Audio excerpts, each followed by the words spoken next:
Creepers, creepers, where'd you get those creepers? Creepers, creepers, where'd you get those eyes? Creepers, creepers, where'd you get those creepers? Creepers, creepers, where'd you get those eyes? Welcome back to Spooky Season, y'all. This is my first look of the season. So this vintage look was real cute, but it's time to get into the gore. First, we're going to take off them lashes. I'm just taking away the lightness from the makeup. I didn't really do a good job with this. But anyway, you want to take any black eyeshadow. This is from my Hot Topic American Horror Story palette, and you want to draw circles around your eyes. You can use any tool. You could also use, eyeliner, whatever you have, and just a brush, any type of brush you have, but the smaller the better. So then you're going to take Kleenex. All you need is one, and they're usually 2-ply, so I just rip them apart and then just start ripping them into smaller pieces. You're going to need about 4 or 5 pieces, just depending on how big the eye shape that you have is. And then just take your lash glue or hair glue if you have that, and you're gonna go trace around the eye line that you made.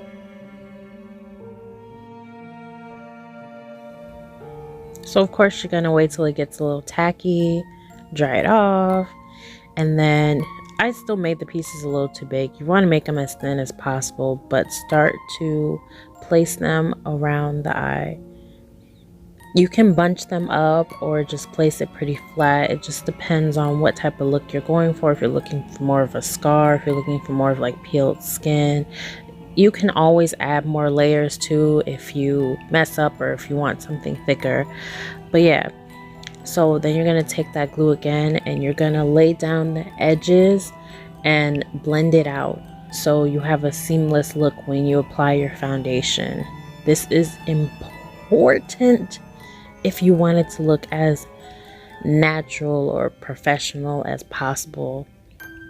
Also, I love this method because it's all using household items or items that people already have. You don't need a super expensive special effects kit to get great results. So anyway, I'm pulling out extra parts of the tissue because I just want the holes bigger, because I'm just dramatic like that. You don't have to do this. This is just a specific look that I'm going for.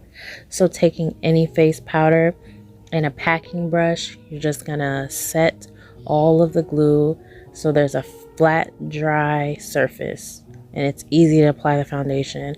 I personally like using powder that's closer to my skin tone because I know I'm putting it on my skin, but if it's a client, obviously use translucent powder.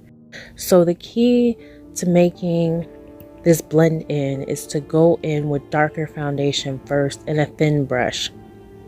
The reason I say darker foundation is because you're working on a white base, and if you use a foundation that's your skin tone, it, especially in flash photography, it's going to show up lighter. You're going to see the special effects makeup and it's going to ruin the illusion if you're doing this for photography. So you're going to take the darker one, pack it in, blend it out, and then when you're done blending that out, you're going to go over the edges with your actual foundation shade so it can blend into the rest of your makeup.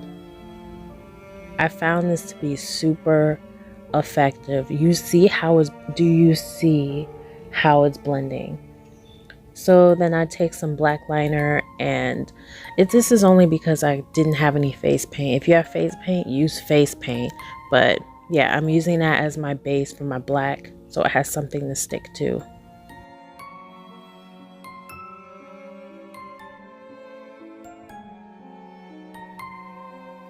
So when I first did this makeup look, I thought I was going to use scab blood, but I realized I didn't have any. So you do not have to put any red base on or red eyeshadow if you're not putting fake blood on top of it. I did that because that's what I thought I was doing, and it was a mistake, and I kind of regret it now, but it all looked good in the end.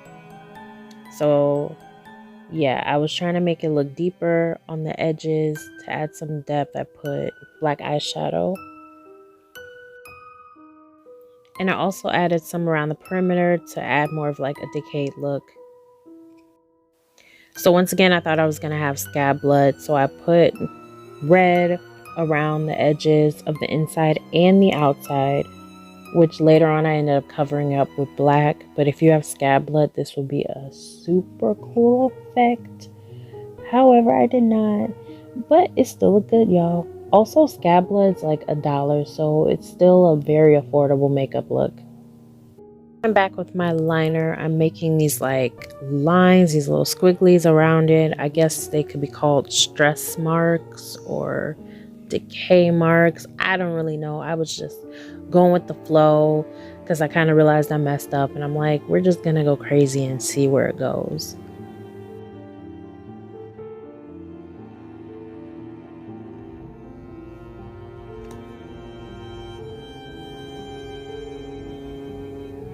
So after this is where the salvation comes in, lip gloss. If you don't have lip gloss in your special effects kit, I don't know what you're doing.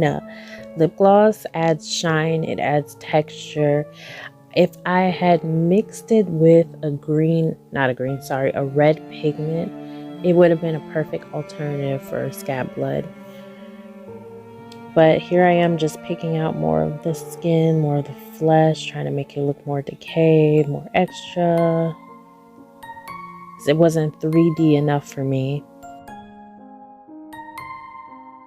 So adding a dark deep purple has multiple uses and purposes. It can be used to blend out the black. It can be used as a drop shadow like I'm putting here for my lips. It can just be used to add more of a decayed, undead look. So I'm just applying it wherever I see fit on my face. So once again, working with what I got. I didn't have black lipstick, so I'm using liquid liner. And I'm putting it in the center of my lips and blending it out. And then I'm adding these droplets because I didn't have any face paint to do this.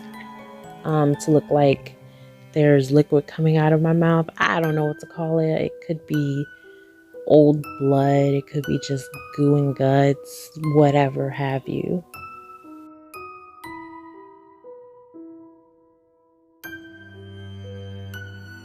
The lips match the aesthetic and the style of the eyes, so I added lip gloss to all the little droplets and we're done.